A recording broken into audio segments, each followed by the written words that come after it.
Hey, what's going on, fountain pen friends? This is your friend Seth with a relatively new product to the market that everybody has a lot of questions about.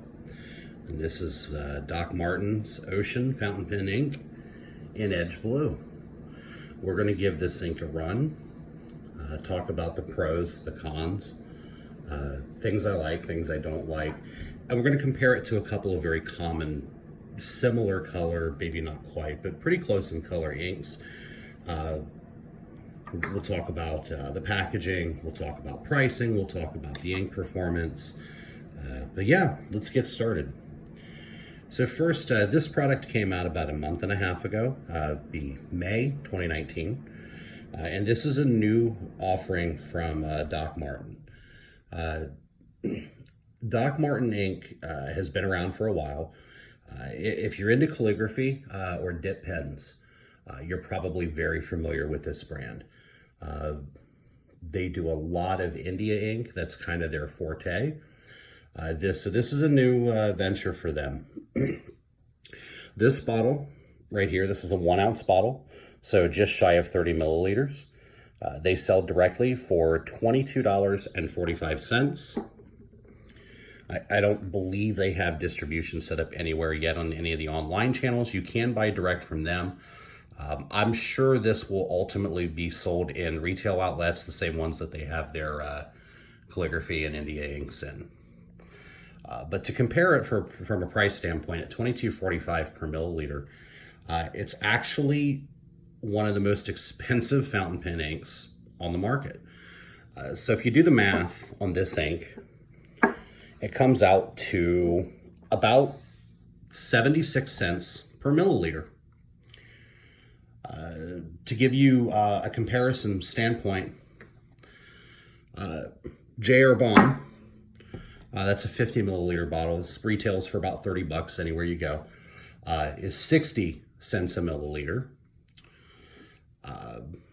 Pilot Iroshizuku ink retails for about 40 cents a milliliter. And Noodlers, in a 3 ounce bottle, retails for about 13.5 cents. So lining these up, 13.5, 40, 60, 76. This is significantly more expensive than even what many would consider like super premium inks. With that said, at that price point, we would expect this to perform at least on par, if not significantly better. Like, this should be groundbreaking at this price. Revolutionary, groundbreaking technology, formulation, whatever. And unfortunately, I'm going to tell you that it's not. So first, let's do a little color comparison. Of course, this is Rhodia dot pad. It's a number 19 pad. And I did this beforehand, but I wanted you to see with a couple of common blues what we're looking at here.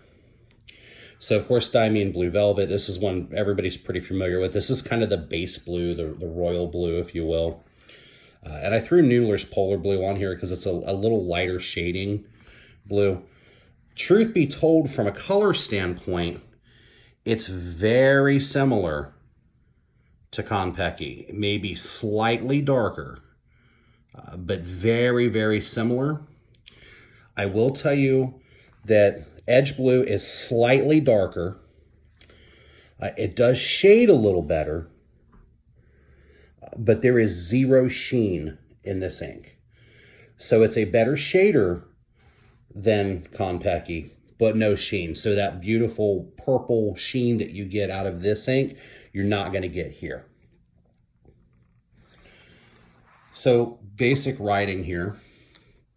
And today's weapon of choice will be a Visconti Homo Sapiens fine nib. So just to give you an idea of what this pen can do, and what this ink can do,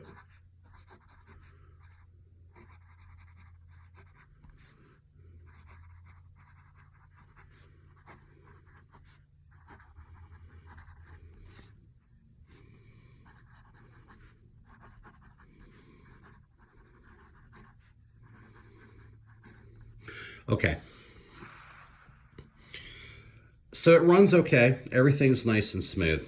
I don't know if this camera does a good enough job of picking this up, but there's a hint of feedback that you can actually, an audible feedback that you hear from this pen with this ink. Now, I will tell you, I've ran several different inks in this pen, including Konpeki, and we're going to keep going back to this because this is by far the best comparison for this ink. That feedback doesn't exist in any other ink that I've ever ran. So it got me wondering what's going on here that this ink makes this pen a little scratchier. So I decided that I would fill up my little traveling inkwell here. And you can kind of see it a little bit in here. I'm going to swirl this around real quick.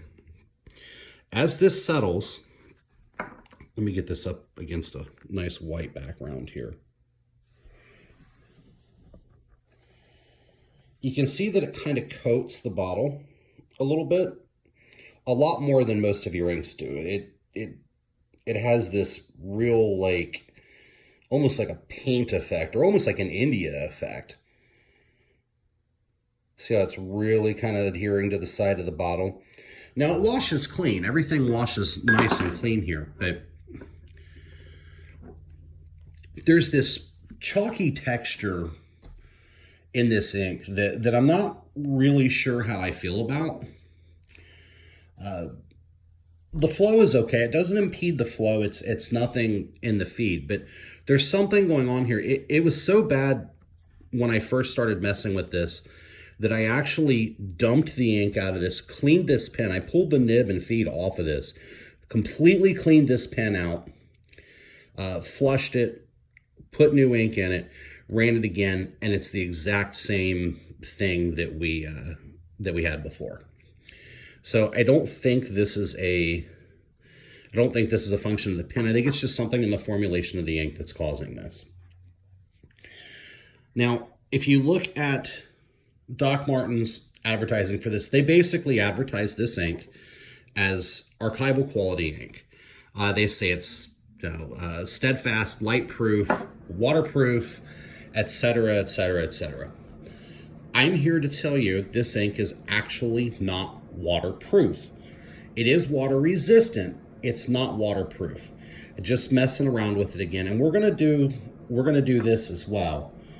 I'm gonna do a water test here on this ink, and I'm gonna do this a little different than how most people do this.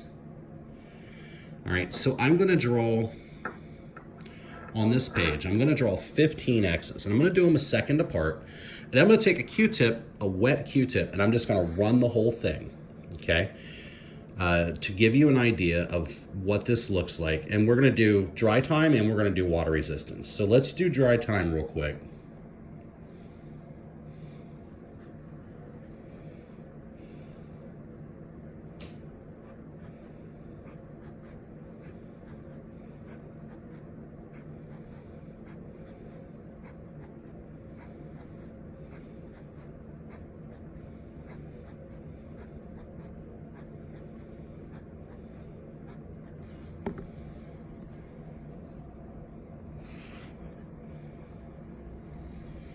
Okay, so you can see that. This is 15 seconds. This is 1 second. So you notice that even in 15 seconds, this is not dry. This is definitely not dry. So this is a very slow drying ink. So now we'll do the same thing. And this time I'm gonna put them on the page and I'm gonna let them sit for 15 seconds. So we're gonna do 15 to 30.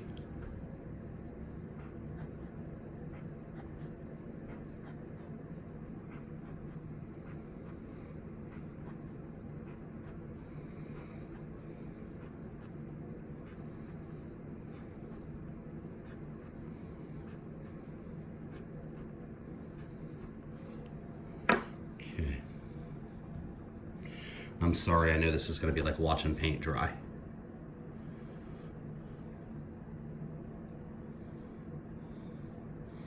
5, 4, 3, 2, 1. All right. So this is in that 15-second range. This is over here at 30.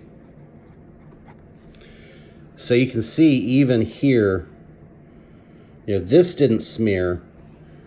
This didn't smear, but you can start seeing a little bit of smear here all the way across.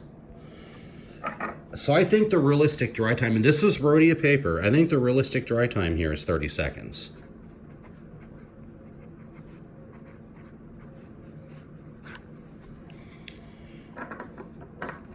Now, I can live with that if that's a, if this is a truly waterproof archival grade ink. I can live with 30 seconds. But I'm going to show you that that's not the case. This is just a wet Q-tip. This is just tap water, filtered water from the tap.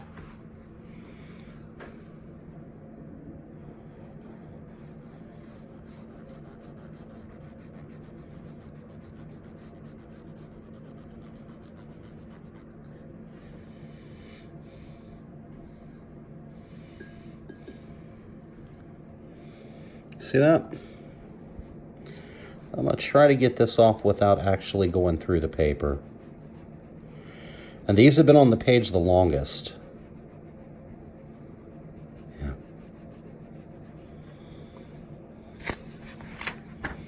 So we're not through the page yet.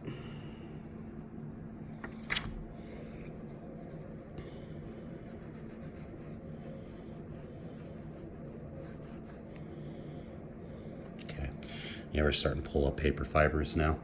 All right, so those have been here for a couple of minutes, and that's just tap water. And I was able to almost remove that ink from the page. So would I call this water resistant? Yes, because you can still see what we wrote here. You can still see this, it's still there. Would I call this waterproof? Absolutely not. Absolutely not. This is not waterproof ink, which really makes me question the rest of the claims as well. However, those are much harder to test. A light fast, steadfast test is going to require something like this to go under some LED lights for days, maybe weeks, to really see how good it is. But overall, I think this is pretty definitive for what it is. So it's very slow drying. It has a very chalky texture.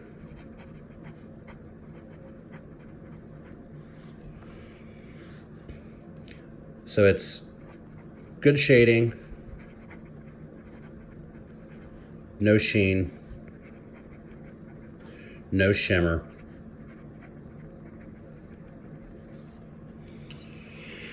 So the pluses here is that it is a good shading ink. It's a very good shading ink. This shades exceptionally well.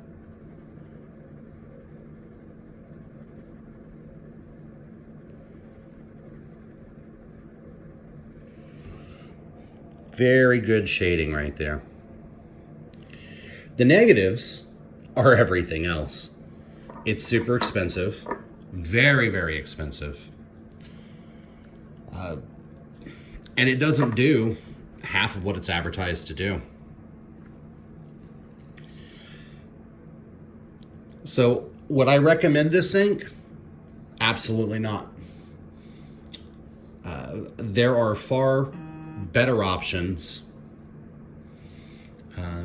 that are waterproof than this. Diatramentis document ink would be a far better choice than this.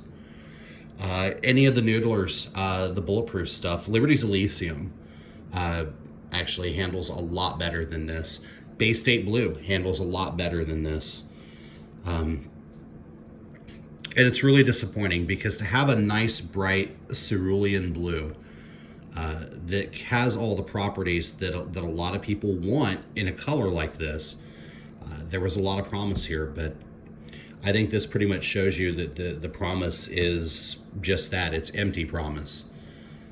So I would say at this point, I would avoid this sink.